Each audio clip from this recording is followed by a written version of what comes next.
Le voy a contar un tema, le voy a contar una historia que a mí me ha impactado en lo personal siempre, porque nuestro Dios se da a conocer y a veces nuestro Dios nos sorprende con todas las cosas que Él hace. Y yo creo que nunca debemos de perder la capacidad de sorprendernos de nuestro Dios, ¿verdad? Siempre tenemos que, de hecho es una de las cualidades de la fe expecta, la fe está esperando cosas, ¿verdad? Entonces el día que usted no espera cosas, entonces eso es un día perdido. Pero cuando usted está esperando, entonces en Dios usted no está esperando en vano. Y nos muestra un camino, nos muestra principios a través de los cuales Él quiere manifestar su gloria a nuestra vida, ¿sí? Quizás para algunos no sea muy claro qué es la gloria, ¿sí? Pero Dios quiere que nosotros podamos movernos en esa esfera donde lo mejor de Dios para cada uno de nosotros, ¿sí? Que nosotros podamos también a su vez darle lo mejor a Dios. Lo mejor de nosotros, eso es que, como por decirle algo, le decía yo quizás hace unos meses, la gloria de una planta es cuando está su flor, ¿verdad? Entonces, por eso cuando dice la palabra de Dios y habla de nosotros, dice: acuérdate de tu Creador en los días de tu juventud. Es tu mejor momento, ¿no? Entonces, Dios espera que nosotros le glorifiquemos a Él con lo mejor de nosotros, ¿sí? Lo mejor de nosotros. Usted piense qué es lo mejor de usted, eso es lo que Dios espera que usted le entregue, lo mejor de usted. Si nosotros le queremos dar lo que nos sobra de tiempo, lo que nos sobra entonces nosotros no le estamos dando lo mejor, no le estamos dando la gloria a Dios. No sé si me explico. Es algo que yo lo invito a que reflexione sobre eso, porque es muy importante, porque Dios merece lo mejor de nosotros, nuestros mejores días, nuestros mejores momentos, nuestra mejor, todo de lo que tengamos, lo mejor, Él lo merece. Aquí en esta escritura, en Génesis capítulo 22:1 de Génesis, dice así: aconteció después de estas cosas que probó Dios a Abraham. Dígale a su vecino: Dios nos prueba. ¿Sí? Dios no cambia, es el mismo. Si Dios probó a Abraham, también le va a probar a usted. Y dice: y le dijo Abraham, y él respondió: heme aquí. Y dijo: toma ahora tu hijo, tu único, Isaac, a quien amas, y vete a tierra de Moria y ofrécelo allí en holocausto sobre uno de los montes que yo te diré. Toda su vida había estado esperando ese hijo, toda su vida había esperando ese momento de poder ver crecer a su hijo. Era una promesa que él esperó largamente, ¿sí? Y una vez que la tiene, el Señor dice: dámelo, ¿verdad? Y yo me imagino todo el contexto de eso. Imagínese Sara, también en la vejez, su único hijo, y que le dijera a Abraham: pues Dios dice que se lo entregue. Yo no encuentro que él le haya platicado a Sara ese tema. Yo creo que hubiera sido motivo de conflicto no pequeño, ¿verdad? El que le dijera: ¿sabes que Dios nos está pidiendo a Isaac? No dice aquí que él se lo dijo. Pero después que van Abraham e Isaac al monte a entregarlo en sacrificio, Sara no vuelve a aparecer. Ya nomás después dice: murió Sara. Sí. ¿Cómo estaba el corazón de Sara? ¿Quién sabe, no? Y digo, yo no quiero especular cómo haya estado, pero simplemente tiene que haber sido momentos sumamente críticos los que pasaron ahí. Y entonces dice que Abraham se levantó muy de mañana. Déjeme decirle que ese es un modelo de obediencia. Cuando Dios nos dice algo, nosotros tenemos que hacer algo rápido, ¿sí? No debes postergar las cosas. Si Dios te está diciendo algo, hazlo y hazlo pronto. Porque en donde tú dejes ese espacio, en ese espacio el enemigo va a trabajar terriblemente para sacarte de esa condición. Si Dios te ha dicho que hagas algo y tú dices, bueno, pero más adelante, entonces la verdad es que difícilmente lo vas a poder llevar a cabo. Eso se llama diligencia, que seamos diligentes. Que si Dios nos habla algo, nosotros prontamente, nosotros actuemos en consecuencia. Abraham le dice así, dice al otro día muy de mañana, vámonos. No era algo que quería él estar pensando, simplemente tú me dijiste eso y yo entiendo y qué va a pasar, no sé. Dice, Abraham se levantó muy de mañana, versículo 3, y enalbardó su asno, tomó consigo 2 siervos suyos y a Isaac su hijo, y cortó leña para el holocausto y se levantó y fue al lugar que Dios le dijo. Iba listo. Dice, al tercer día llegó y vio el lugar de lejos. Y el versículo 5, entonces dijo Abraham a sus siervos, esperad aquí con el asno, y yo el muchacho iremos hasta ahí y adoraremos y volveremos a vosotros. Sí. Él estaba convencido que algo iba a pasar, pero él iba dispuesto a sacrificar a su hijo. Su hijo era un hijo como cualquier otro, y Dios lo llevaba, Abraham lo llevaba.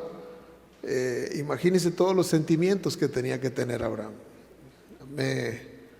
Creo que cuando nos podemos a pensar todo lo que puede pensar un hombre anciano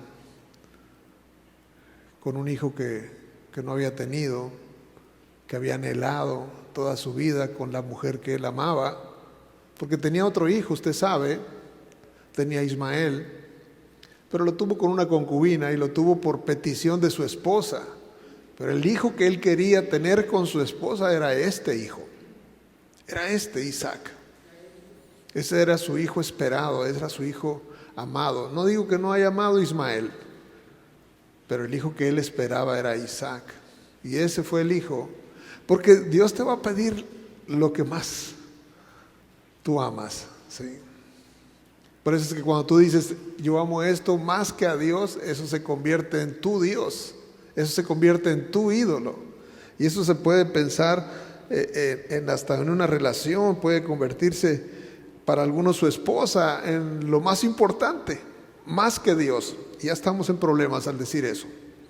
Su carrera más que Dios, ¿sí? Una posición más que Dios, su riqueza más que Dios. Todo aquello que tome el lugar de Dios, para usted se convierte en su Dios. Por eso dice la Escritura, no tendrás dioses ajenos delante de mí. O sea, solamente Él. Porque yo soy tu Dios fuerte y celoso. Él es celoso y Él quiere ser el número 1 en tu vida. Y si aún no es el número en tu vida, entonces tú tienes que decir, estoy viviendo un evangelio que no está a la altura de lo que el Señor, un evangelio extraño. Porque en el evangelio que Pablo predicó, Dios es lo máximo, es la máxima figura de adoración. Y así tiene que ser para cada uno de nosotros. Y entonces él dice, yo y el muchacho iremos hasta ahí, adoraremos y volveremos a vosotros. Él tenía una certeza de que iba a regresar. Pero ahí es donde le decía hace unas reuniones, un par de reuniones, no recuerdo exactamente cuándo, que le decía, adorar no tiene que ver con tocar la guitarra, no tiene que ver con tocar el teclado, no tiene que ver con estar detrás de un micrófono, no tiene que ver con estar detrás de la batería. Adorar es darle a Dios lo mejor que tú tienes. Eso es adorar. Por eso dice, el Padre busca adoradores que le adoren en espíritu y en verdad. No se está refiriendo a los que están aquí. Sí. Se está refiriendo a todos nosotros, que le adoremos verdaderamente con todo el corazón, que le rindamos todo lo que somos, todo lo que tenemos. que Él sea nuestro Rey. Que le entreguemos esa posición que Él merece, porque Él es digno de eso. Y dice, y tomó Abraham la leña del holocausto y la puso sobre Isaac su hijo, y él tomó en su mano el fuego y el cuchillo, y fueron ambos juntos. Verso 7 dice, entonces habló Isaac a Abraham su padre y le dijo, Padre mío. Y él respondió, heme aquí mi hijo. Y él dijo, he aquí el fuego y la leña, mas ¿dónde está el cordero para el holocausto? Imagínense cómo sentía todo el intestino, todo el de Abraham.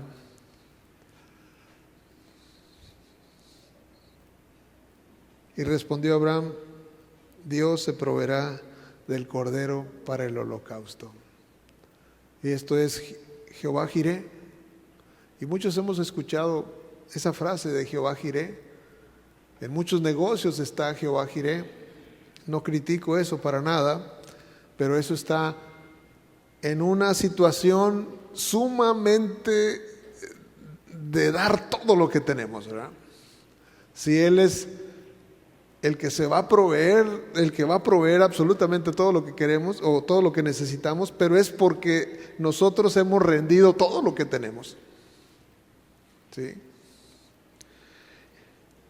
Y dice él, Dios se proveerá del cordero para el holocausto, hijo mío, e iban juntos. Y cuando llegaron al lugar que Dios le había dicho, edificó ahí Abraham un altar y compuso la leña y ató a Isaac su hijo y lo puso en el altar sobre la leña. Y extendió Abraham su mano y tomó el cuchillo para degollar a su hijo. Y entonces el ángel de Jehová le dio voces desde el cielo y dijo, Abraham, Abraham. Y él respondió, heme aquí. Y dijo, no extiendas tu mano sobre el muchacho, ni le hagas nada. Porque ya conozco que temes a Dios, por cuanto no me rehusaste tu hijo, tu único. Entonces alzó Abraham sus ojos y miró, y aquí a sus espaldas un carnero trabado en un zarzal por sus cuernos. Y fue Abraham y tomó el carnero y lo ofreció en holocausto en lugar de su hijo. Y llamó a Abraham el nombre de aquel lugar, Jehová proveerá. Por tanto se dice hoy, en el monte de Jehová será provisto. Y entonces sucedió un milagro, ¿verdad? Porque el hecho de que Abraham hiciera, yo sé que quizás esta historia la conoce, que Abraham, después de eso, él llevaba a Isaac, un hijo común, pero cuando Isaac descendió con un poder de multiplicarse sumamente distinto de cómo subió. ¿Sí? Él llevaba un hijo común, pero cuando llegó ese hijo traía en su espalda toda la promesa, toda la provisión, todo lo que su padre había logrado con esa demostración delante de Dios, decirle, lo que me pidas te voy a dar. Difícil, tremendo, ¿verdad? Pero así fue. Y entonces, desde entonces se dice ahí, en el monte el Señor será provisto. Pero es una frase que está hablando acerca de que cuando yo le doy a Dios todo lo que le tengo que dar, de alguna forma va a aparecer ese carnero, va a aparecer esa provisión, porque yo le estoy entregando todo lo que Él me está demandando, ¿verdad? Eso no va a suceder porque, pues mira, me voy caminando y me voy encontrando. O sea, tiene que ver con nuestro corazón de darle al Señor. ¿Sí? Y yo quiero hablarle precisamente de ese punto, acerca de cómo está nuestro corazón para dar, cómo está nuestro corazón para adorar. Porque Dios está buscando adoradores, y cuando digo adoradores, estoy buscando hombres y mujeres que le puedan dar absolutamente todo lo que Él les pida, lo que Dios te pida. Y Dios, déjame decirte que Dios, en su naturaleza, Dios es un dador. A Él le gusta dar. Por eso Él dice, pídeme. Si Él no fuera así, entonces no nos diría pídeme. Pero como a Él le place dar, ¿sí?, entonces dice pídeme. Pero Él quiere manifestarse en tu vida, quiere que tú lo conozcas, ¿sí?, de una manera personal, profunda, ¿sí?, porque Dios se da a conocer así a nosotros. Y entonces entendemos algo, no quiero salirme del punto, que adorar a Dios es darle lo mejor de nosotros, lo mejor de nosotros. No solamente nuestros diezmos, nuestras ofrendas, que es algo importante, ¿sí? Decía una persona que me gustaba a mí, un pastor que me gustaba escucharlo, ya murió, decía, mira, los diezmos y las ofrendas son el programa de entrenamiento de Dios para convertirte en un buen administrador. Dios usa los diezmos y las ofrendas para convertirte en un buen administrador. ¿Por qué? Porque Dios no te va a dar algo que no puedes administrar. Si tú no lo puedes administrar, Dios no te lo va a dar. Dios es un padre, Dios es un padre amoroso, y no te va a dar nada que Él sabe que no lo vas a poder administrar. O Él te va a probar. Pues, le voy a dar esto y voy a ver la reacción. Le voy a dar esto y voy a ver la reacción. Y Él ha establecido principios, y en esos principios son de los que yo te quiero hablar en este día. De esos principios que nos llevan a vivir una vida por encima del ordinario. Porque Dios quiere que vivas una vida por encima del ordinario, ¿sí? Entonces, con esta escritura que yo le quise mostrar el día de hoy, quise mostrarle que nuestro Dios demanda lo mejor de nosotros. No le digo que le va a demandar su hijo, obviamente que no, pero le digo, Dios quiere lo mejor de nosotros. Y la palabra de Dios nos enseña, nos lleva por un camino. Las riquezas son pasajeras, ¿sí? Las riquezas son vanas, pero cuando las riquezas vienen con propósito, entonces las tienes que ver de manera distinta, de manera diferente, ¿sí? Dice la Escritura que la bendición del Señor, ¿sí?, la bendición del Señor es la que enriquece y no añade tristeza. La bendición del mundo, hay gente que tiene mucho dinero, pero no tiene paz. Vive angustiada. Con todo ese dinero que amasó, que amontonó, vive angustiada en una zozobra, en un estrés, en un miedo, pero dice, la bendición del Señor es aquella que enriquece y no añade tristeza. Usted se va a poder seguir moviendo, Dios le va a bendecir en abundancia y usted va a poder estar tranquilo. ¿Por qué? Porque Él es el guardador, ¿sí? Entonces es importante que entendamos ese punto. Dios quiere bendecirle a usted, sí, yo creo que sí. Yo creo que sí, pero Él también quiere saber que usted es un buen administrador. Si no es un buen administrador, usted lo ve en lo natural. Cuando alguien no es un buen administrador, pues se le retira de ser administrador. Se le mantiene de lo necesario y no puede ocupar una posición alta o de honor por causa de esa falta de fidelidad o de responsabilidad como administrador.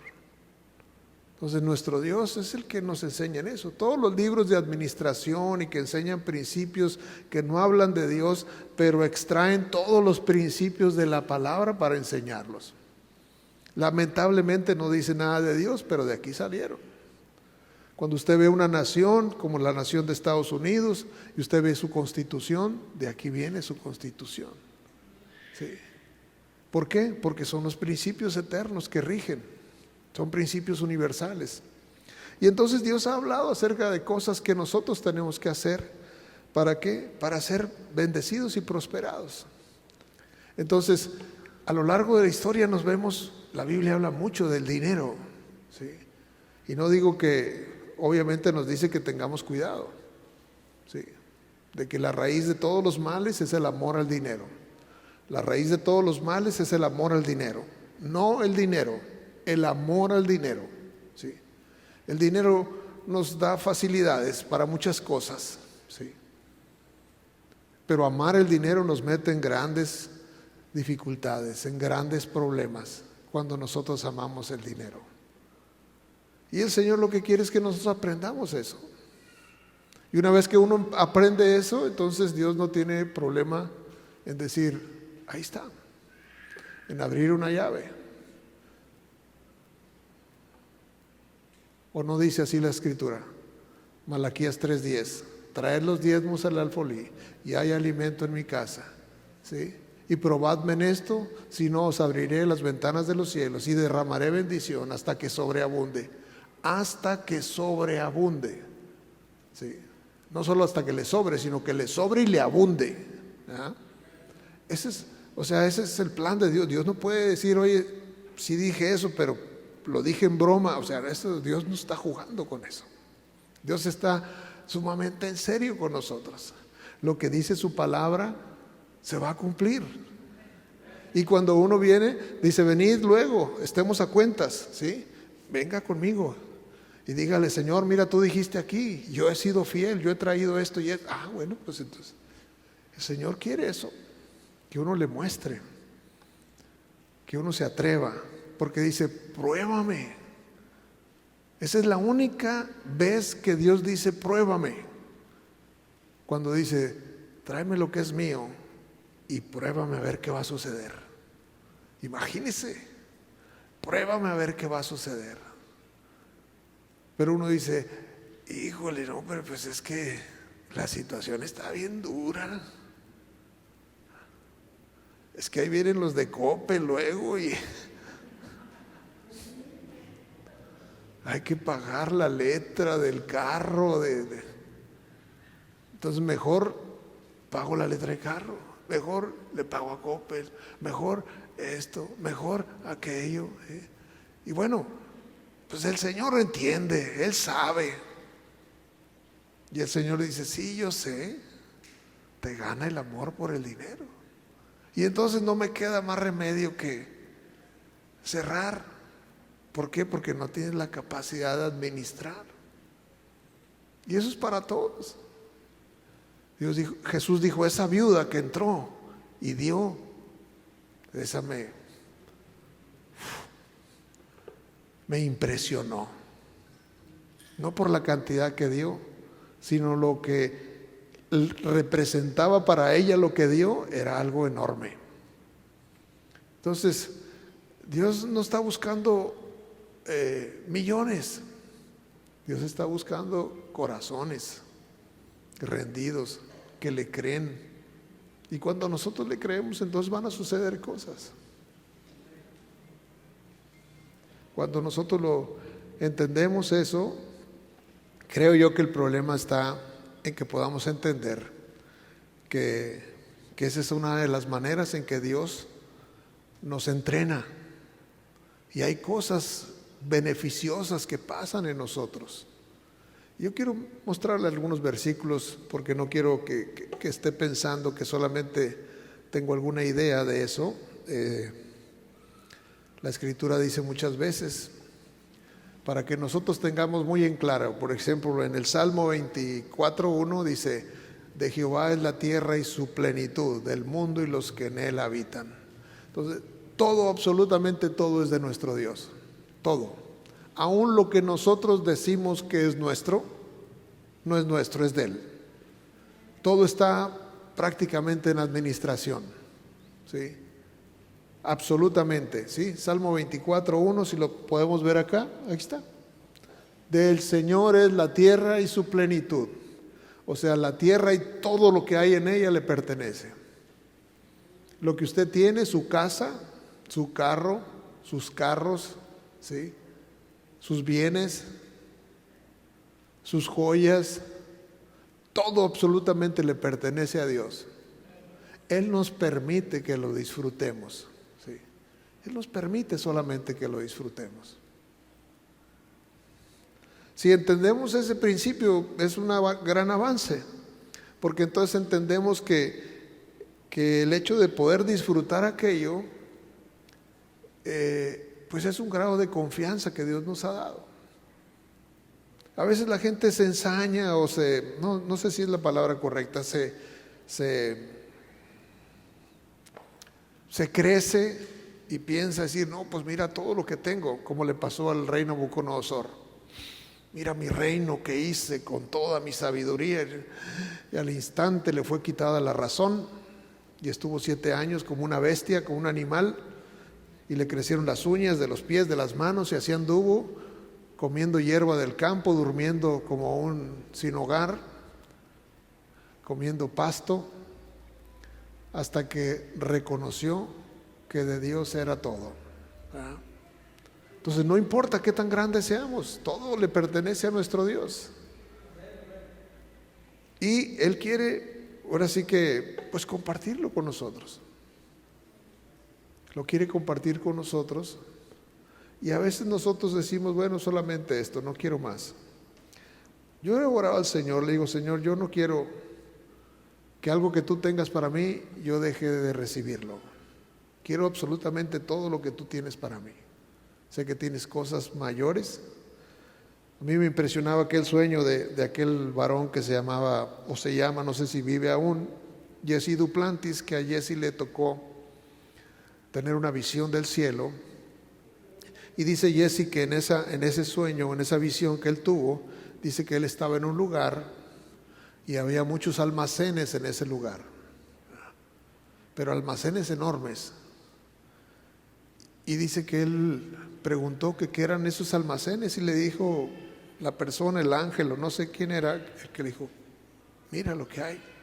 Dice, se acercó a uno de los almacenes y estaba repleto de cosas, pero muchas cosas que el hombre pudiera desear, había ahí. Desde bienes, vehículos, yates y cosas materiales y cosas que podían ser importantes para un hombre o una mujer. Y vio en otro almacén y otro. Y vio algunos almacenes casi vacíos. Y entonces él le entró una inquietud, dijo, ¿y por qué esos están semivacíos? ¿Qué pasa con ellos? Y estos están llenos. Dice, esos almacenes llenos son de aquellos que nunca piden nada, pero aquí está todo. Y esos que están vacíos son de los que han bajado todo lo que está ahí, que el Padre lo tiene para ellos. Pero mientras no piden, no reciben. Y ahí está. Y le dice, ¿quieres ver tu almacén? Y entonces él, pues obviamente sabía su condición, pues mi almacén está lleno, pues no tengo nada acá, no tengo nada acá abajo. Y usted puede hacerse un pensamiento y decir, ¿cómo estará su almacén? ¿Ya lo vació o está lleno? Usted puede hacerse la pregunta, porque todo, Jesús dijo, pidan. ¿Sí? No solamente tenemos que pedir fe, no solamente tenemos que pedir salud, porque luego decimos así como un poco, ¿cómo lo puedo decir? Como en un sentido así un poco romántico. No, yo con que tenga salud y eso es todo. Pero es una declaración tan... No me atrevo a decir qué más, pero es tan... Usted complete la frase, ¿verdad? Dice, no, Señor, yo solamente con que tenga salud, con eso tengo.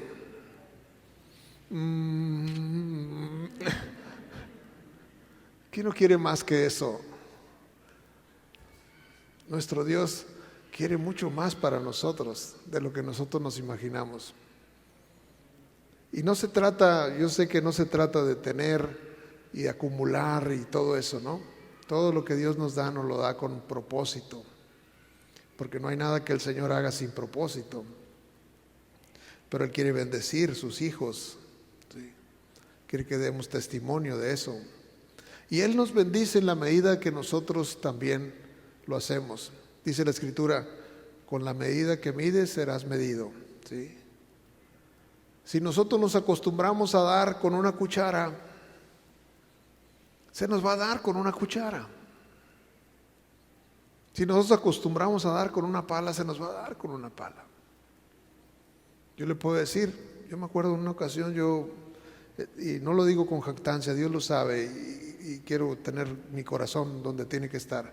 Una ocasión Dios me puso a entregar un vehículo a un ministerio, y sentí de parte de Dios que Dios me decía: entrega el vehículo a ese ministerio. Y lo entregué. Ciertamente entra uno un poco en luchas, porque Tere me dijo: bueno, ¿y cómo sabes que Dios te dijo eso? Dijo, porque pues, ¿y si te equivocas? Si te equivocas, ¿verdad? Entonces, si ya se la diste. Le dije: bueno, mira, déjame estar con este pensamiento, quiero correr el riesgo a que me diga el Señor: te dije que la entregaras y no la entregaste. Mejor que me diga: yo no te dije, pero bueno, pues ni modo, la diste. Prefiero mejor este escenario que el otro. Ese escenario me deja más tranquilo. Pero fíjese que lo que sucedió es que al cabo del tiempo, me habla una compañía y me dice: oye, Miguel, estamos haciendo un cambio aquí en las unidades de la compañía, y estamos renovando toda la planta vehicular, y quisiéramos que vieras las camionetas, a lo mejor te interesa quedarte con ellas. Entonces, las camionetas valían el 10% de su valor. Entonces, una vez que yo hago aquello, se abre una posibilidad, y en vez de tener un vehículo, resulta que llegaron 4 vehículos, ¿verdad? Porque con la misma medida con que das, también se te da, ¿sí? Y entonces hemos podido ver que nuestro Dios es fiel en todo. Y yo me acuerdo que a veces, una ocasión estaba en la Ciudad de México en una conferencia, estaban predicando ahí, y yo me acuerdo que dijo: a ver, ¿quiénes nos visitan? Y pues párese. Y ya ves que va uno todo avergonzado cuando no conoce a la gente. Ahí se tiene uno que parar, ¿verdad? No, por eso yo no les digo aquí que se paren, ¿verdad? Pero nos paramos ahí, Tere y yo, y para que vinieran hermanos a saludarnos y eso.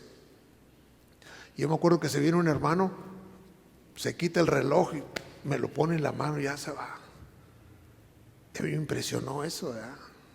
Porque dije, el hombre del frente nomás dijo: vayan a saludarlo. Pero ese hombre dijo: no, yo quiero que se lleven algo. Y el reino de los cielos sufre violencia, y los violentos lo toman, ¿verdad? Ese hombre, obviamente, yo sé que algo le sucedió a ese hombre. Tiene que haberle sucedido algo, porque a toda acción corresponde una reacción, ¿verdad? Y entonces todo lo que el hombre siembra, eso cosecha.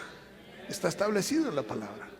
Entonces nosotros tenemos, de alguna manera, nuestro estado actual es la cosecha de lo que hemos sembrado en nuestro pasado. ¿Cómo hemos estado sembrando? Bueno, pues esto es lo que tenemos ahorita. Entonces, cuando el Señor nos permite participar con Él, cuando dice: bueno, el 100% de lo que Él nos da puede ser tan diferente para unos y otros, según la actividad propia de cada uno, y el Señor nos lo da. Y el Señor dice: ese 100% es mío, pero te lo voy a dar. Pero regrésame el 10. ¿Sí? Y uno dice: pues ahora sí que lo caído, ¿verdad? Y se queda el 10 nada más, yo te dejo el 90. No, es que yo lo ocupo, ¿verdad? Y uno se va haciendo como pasitos para atrás, ¿verdad?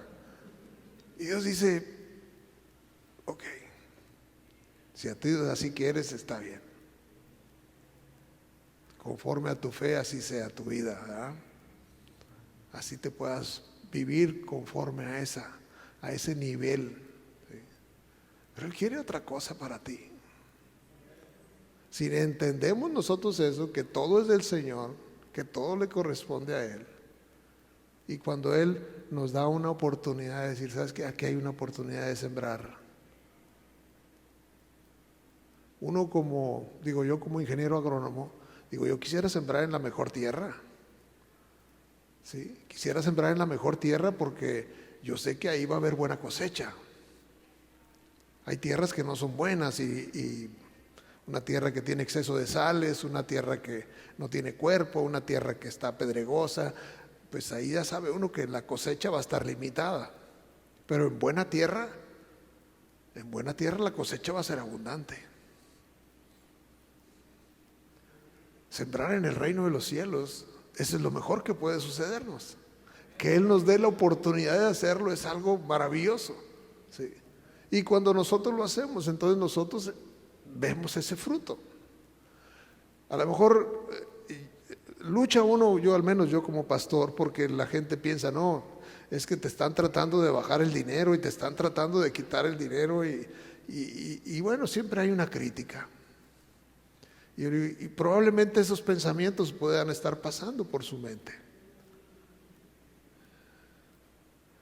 Que de alguna forma alguien le quiere quitar su dinero. Y si piensa de esa manera, lamentablemente el enemigo ha logrado su objetivo, que es confundirlos y pensar. Dice Proverbios, vaya conmigo Proverbios capítulo 3, versículo 9. Dice así: honra al Señor con tus bienes y con las primicias de todos tus frutos. Dice, y serán llenos tus graneros con abundancia y tus lagares rebosarán de mosto. Cuando nosotros honramos al Señor, dice, honra al Señor con tus bienes, no solamente honrarlo, decir, Señor, te damos honor a ti, te alabamos, te bendecimos, te adoramos. El Señor dice, también me gustaría que con tus bienes hagas algo, no solamente con tus palabras. El Señor se agrada de tus palabras, de lo que tú dices a Él, de cómo lo alabas, cómo le das la preeminencia. Pero Él dice, Él expresa cuál es su voluntad, porque Él quiere que tu corazón no esté en los bienes, sino que tu corazón esté en Él. Sí. Porque los bienes son eso, es algo pasajero. No sabemos al final quién se va a quedar con lo que tú pudiste construir a lo largo de tu vida. ¿Qué va a pasar con eso? ¿Los hijos lo van a poder cuidar o no? ¿Quién sabe? Eso no sabemos nadie. Entramos sin nada a este mundo y nos vamos a ir sin nada. Solo lo único que pudimos hacer es administrar. Sí. Y obviamente que al buen administrador más se le confía. ¿Sí? Al que tiene, dice, se le dará más. Y al que no tiene, aún lo que tiene, se le va a recoger. ¿Sí? Entonces hay mucho que hablar del dinero, mucho que hablar de ese tema. Cada uno dé como propuso en su corazón, no con tristeza ni por necesidad. Dios ama al dador alegre. Dios ama al dador alegre. O sea, Dios ama a aquel que tiene un corazón para dar. Aquel que siempre está diciendo, ¿de qué manera puedo ayudar? ¿De qué manera puedo participar en una necesidad? ¿De qué manera puedo sembrar? Yo le animo que usted analice esa parte de usted y que no se cierre en esa área de su economía y sus finanzas, porque cuando Dios quiere bendecir a una persona, lo primero que hace con ella es le invita a dar. ¿Sí? Oye, dame esto. ¿Por qué? Porque Él quiere bendecirte. Pero entonces cuando tú das, tú activas el principio. El principio es este: dad y se os dará. Entonces cuando Dios quiere darte, dice, necesito que te desprendas de algo. Necesito que te desprendas de algo. Si no te desprendes de algo, o sea, no puedo empezar. O sea, despréndete. Él tiene el mejor ejemplo que Él nos dio, a su Hijo. Dio lo más valioso que tenía. ¿Sí? Y entonces a nosotros también Él nos va a demandar. Y quizás usted diga, bueno, ¿para qué me dice todo eso? Yo doy mis diezmos y mis ofrendas. Qué bueno, yo le exhorto a que lo siga haciendo, porque yo sé que Dios le va a llevar a más y a más y a más, porque esa es su naturaleza, así es su fidelidad. Pero a veces vienen personas y dicen, pues ore por nosotros porque estamos pasando la situación muy dura, las finanzas no llegan a la casa, estamos pasando por escasez. ¿Están dando sus diezmos? Pues no. Si usted ha escogido eso, pues yo no puedo decir, no, Señor, tú dales como quieran, aunque no diezmes. O sea, eso no va a suceder. No hay oración que vaya a cambiar ese asunto, porque es un asunto de corazón. Es un asunto donde Dios dice, yo quiero sanar esa parte. Y la única manera en que la puedo sanar es cuando tú entregas, cuando tú das. Y si no das, no pasa nada. Ahí pueden pasar los años, puede pasar el tiempo. Cuando Tere y yo empezamos en el camino, yo recuerdo que yo trabajaba en Estados Unidos y yo le mandaba a ella dinero cada semana de lo que yo ganaba, y le pedía a ella, ¿sabes qué? Y vas a entregas el diezmo ahí. En aquel tiempo estábamos en González y ella iba, entregaba el diezmo. Pero cada entrega del diezmo era tan complicado. ¿Por qué? Porque nuestra situación económica estaba muy crítica. Entonces, déjeme decirle que Dios empieza a desafiarnos a dar, a veces en condiciones completamente, que dices tú, Señor, pero ¿cómo te atreves a pedirme que dé? Usted se lo encuentra eso en la Biblia, no piense que es una idea mía. Cuando usted ve la historia del profeta Elías, que había una gran hambruna y que Elías fue y le dijo, ve ahí con esa viuda, y ya le he dado orden para que te sostenga. Y llega con la viuda y dice, no, pues yo nomás tengo este puño de harina y voy a hacer una torta cocida en las brasas para darle a mi hijo y a mí y acostarnos a morirnos. O sea, no había más. Y Elías le dice, pero dame a mí primero. Dame a mí primero. Este profeta desconsiderado, ¿verdad? ¿Por qué puede pensar eso? Que quiere que yo le dé primero a él si tengo a mi hijo y tiene hambre y que él quiere comerse eso. Dáselo. Ella dijo, bueno, pues lo dio. Y lo que sucedió fue que, usted ya sabe la historia, la vasija siguió teniendo harina y siguió teniendo el aceite y pasaron toda la sequía y ellos estuvieron tranquilamente comiendo. ¿Por qué? Porque en esa situación extrema Dios probó a esa mujer viuda sin recursos y ella dijo, acepto el reto, y sucedió el milagro. Lo que yo le quiero decir con esto, ese Dios que hizo eso no cambia, es el mismo que hizo aquello, es el mismo Dios que tenemos ahora, y Él sigue desafiándonos día tras día, día tras día. Por esa razón usted puede preguntarse, ¿por qué estamos en esta condición? ¿O por qué estamos en esta otra condición? Usted evalúe eso.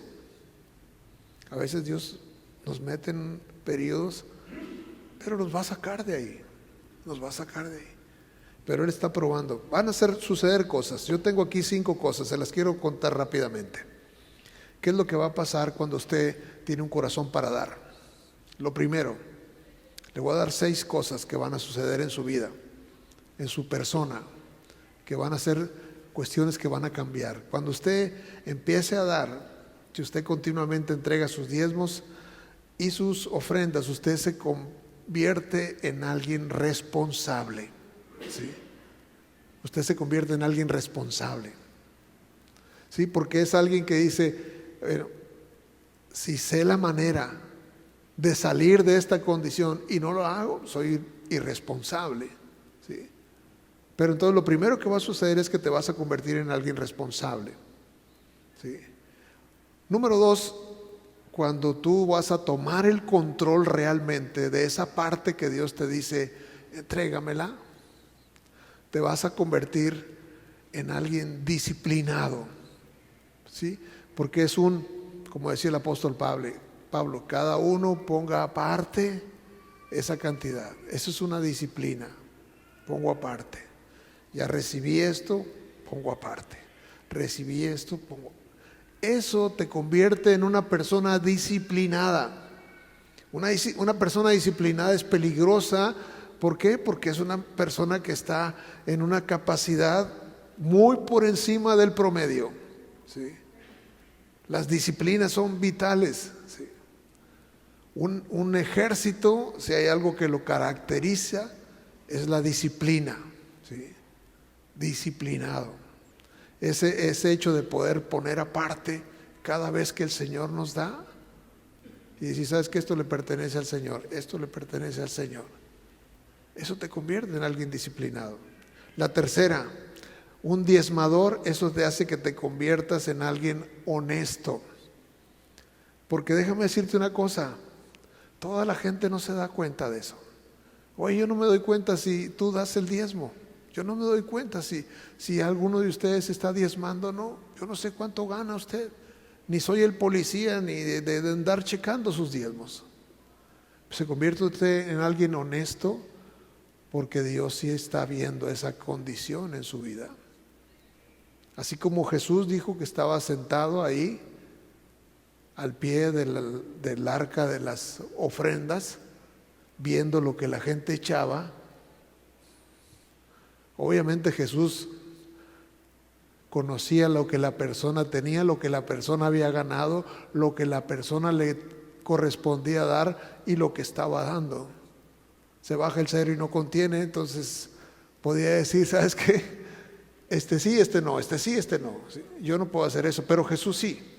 Entonces te conviertes en alguien honesto porque el Señor sabe, es algo entre tú y Dios, ¿sí? Los diezmos y las ofrendas es algo entre tú y Dios. Y eso es algo importante, valioso, ¿sí? No le puedes mentir a Dios. Yo tengo una experiencia, yo trabajé con un hombre allá el tiempo que estuve en Estados Unidos y él me decía, fíjate que él me enseñó a mí a diezmar y me dice, fíjate que hubo un tiempo en mi vida que yo le daba al Señor los diezmos, pero de pronto los diezmos fueron, y entonces yo decía, si le doy el dinero a esta iglesia, ¿qué van a hacer con el dinero? Si se lo entrego a esta otra, ¿qué van a hacer? Dijo, no, Señor, mira, vamos a hacer algo. Yo te lo voy a administrar y entonces te voy a dar más de lo. Y entonces él empezó a tratar de manejar esa tarea. Y dice, de tal manera que empezaron las cosas a salir no tan bien. Empezaron a salir las cosas mal. Es un testimonio personal de él para mí. Y entonces dice, llegó el momento en que se escaseó todo. Se escaseó completamente. Y yo estaba entonces, oye, pues ahora yo ya le debo al Señor, porque aquello que yo dije que lo iba a administrar, pues resulta que se me fue de las manos. Ya no lo tengo, ya no está conmigo. Y él le dije, Señor, pero yo te lo voy a pagar. Y el Señor le dijo, ya no me lo vas a poder pagar. Hasta abajo. Y llegué hasta el fondo, a tocar fondo. Y ya mis hermanos me ayudaban, no me mandaba $50, $100, y con eso yo compraba para sostenerme, y así me estuve sosteniendo. Y otra vez me daban $10, otra vez empecé a apartar uno, y empecé otra vez, y el Señor otra vez empezó a levantar. Entendí que no podía estar jugando con eso, dice. Eso fue lo que él me enseñó a mí. Entonces yo dije, bueno, yo quiero también aprender de eso. Y creo que a cada uno se nos da la oportunidad, algunos de una manera, otros de otra, pero decir, ¿qué hacemos con lo que Él nos da? Si entendemos que todo es de Él, pues entonces tenemos que conducirnos, como le decía ahorita, estos principios. se va a convertir en alguien responsable, se va a convertir en alguien disciplinado, se va a convertir en alguien honesto, se va a convertir en alguien diligente, ¿sí? Porque no lo deja pasar. O sea, es que tengo que hacer esto y lo voy a hacer y punto. Y se quita esa tarea, ¿sí? Es lo que tiene que hacer un administrador, ser diligente. La otra es, se va a convertir en alguien fiel a los ojos del Señor. Es necesario que el administrador sea hallado fiel, dice la Escritura, ¿sí? Dice 1 Corintios 4, 1 y 2, dice: así pues, ténganos los hombres por servidores de Cristo y administradores de los misterios de Dios.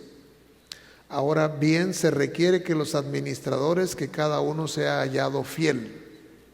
Cuando Pablo le pidió a Timoteo que buscara hombres que le apoyaran, dice: elige hombres fieles que sean idóneos. La fidelidad es una cualidad, es un requisito en el servicio al Señor. Uno tiene que ser fiel y además tener el llamado para eso, ¿sí? A lo mejor yo puedo ser muy fiel, pero si no tengo la voz para cantar, pues obviamente no me van a invitar los de la alabanza, ¿verdad? Se requiere que sea fiel y que sea idóneo, ¿verdad? Que pueda cantar. Si no puedo hacerlo, pues entonces quizás otro sea el llamado, ¿verdad? Por último, se requiere que sea confiable. ¿Sí? Dios quiere que sea confiable usted. Entonces, cuando usted cumple con estos requisitos, usted se convierte en ese hombre, en esa mujer, ¿sí? Que tiene esas cualidades: responsable, disciplinado, honesto, fiel, diligente, confiable. Todo eso es lo que sucede. Por eso le digo, los diezmos y ofrendas son el programa de entrenamiento que Dios tiene para convertirnos en una persona así, para bendecir su reino. Dios quiere bendecir el reino. Hay recursos que se requieren para el reino. El reino se requieren recursos, de veras. Sí, puede ser que hoy se necesita ir a predicar el evangelio por todo el mundo, sí. Pero esa gente que va a predicar el evangelio necesita recursos, necesita boletos de autobús, de avión, necesita recursos, sí. Los maestros, en fin, las aulas, aquí se requiere.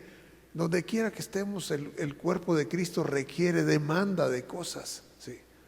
Y para esa razón, por eso el Señor dice en Malaquías 3:10, cuando habla acerca de los diezmos, dice: trae los diezmos al alfolí y haya alimento en mi casa, ¿sí? O sea, que haya una provisión. Y eso es algo que el Señor lo establece, no lo establece el hombre. Y hay gente que dice: no, los diezmos eran del Antiguo Testamento, usted ya no tiene que dar diezmos. Y yo no estoy diciendo que usted se va a ganar la salvación por dar diezmos, absolutamente no. La salvación es gratuita, es por gracia, ¿sí? Simplemente por eso. Somos salvos porque a Él le plació, por su misericordia, porque nos vio y vio nuestra condición. Él dijo: yo te quiero salvar. Pero nuestra condición, el estilo que vamos a vivir, va a depender de nosotros. Por eso Él nos da una forma para poder tener esa vida abundante. Por eso lo estableció así. Y el apóstol Pablo decía a los filipenses, por decir algo: sabes que una y otra vez me mandaron ayuda allá donde estaba, a pesar de que ustedes estaban en escasez, me mandaban ayuda, ¿verdad? Los filipenses hicieron una obra tremenda con el apóstol Pablo, fueron un apoyo tremendo para el apóstol Pablo. Y ahorita podemos estar hablando de todo esto. ¿Por qué? Porque aquellos cumplieron con su tarea. Y nosotros somos llamados a cumplir con esa tarea. Cada uno de nosotros tiene un desafío. Si usted recibe algo, Dios espera ver cómo reacciona con eso que usted recibió, ¿sí? Entonces, esa es la clave para lo que va a venir en su futuro. Lo que usted haga con eso que Dios le está dando. ¿Qué está haciendo con eso? ¿Cómo lo está utilizando? ¿Cómo lo está sembrando? Usted puede hacer el resto, lo que usted quiera, con ese 90 que Él le deja, pero con ese 10 usted tiene una gran responsabilidad, ¿sí? Con su forma de ofrendar, con su forma de dar, ¿sí? Con la misma manera que nosotros sembramos, así cosechamos. Son principios del reino. Así va a suceder. Entonces, yo le invito a que se ponga en pie. Yo no sé si Dios algo le habló a su vida, pero cuando nosotros empezamos este grupo hace muchos años, una de las cosas que yo le decía al misionero que venía aquí a Manuel, yo tenía un poquito de trasfondo de enseñanza y yo le decía, oye, ¿y cuándo le vas a hablar a la gente de los diezmos y de las ofrendas? Dijo, más adelante, porque no sé a qué se quieran ir.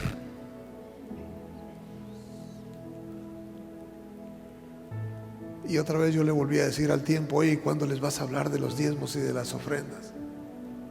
Dijo, más adelante, todavía no es tiempo. Hasta que yo le dije, oye, pues, ¿no será que les estamos robando nosotros? Por no decirles que hay una forma en la cual su vida puede ser transformada. Sí. Y fue entonces que empezamos a introducir los diezmos. Y es algo que usted tiene que tener presente, porque es algo que el Señor constantemente está haciendo con nosotros, nos está dando. ¿Sí? Es algo personal entre usted y Dios. Es algo personal. Dios siempre, siempre, siempre va a querer que usted esté en una posición mejor. Siempre. A veces pasamos por valles, pero eso es una condición pasajera. Porque a la postre lo que Él quiere es hacernos bien. Él quiere hacerle bien a usted. No reciba otro pensamiento. Él quiere hacerle bien. ¿Usted quiere mal para sus hijos? Si nosotros, siendo malos, queremos buenas cosas para nuestros hijos, ¿cuánto más nuestro Padre Celestial dará buenas cosas a los que se lo pidan? Eso dice la Escritura. En otras versiones dice, en otros evangelios, cuánto más nuestro Padre dará el Espíritu Santo a los que se los pidan. Pero habla de las dos cosas. Entonces, yo le hago un desafío, ¿sí? Que usted tiene la solución, porque no tiene que ver con qué tan listos somos, ¿sí? Dios nos da el poder para hacer las riquezas. ¿Sí? Se lo voy a leer porque no quiero que se quede pensando que es una idea mía. Dice Deuteronomio capítulo 8 y versículo 18. Dice, acuérdate de Jehová tu Dios, porque Él te da el poder para hacer las riquezas, a fin de confirmar su pacto que juró a tus padres, como en este día. Él te da el poder para hacerlas. Se requiere un poder para hacerlas. ¿Sí? ¿Por qué? Porque dice, porque Él se comprometió con eso. Yo te engrandeceré, ¿sí? Y serás conocido. Eso es lo que Dios dijo.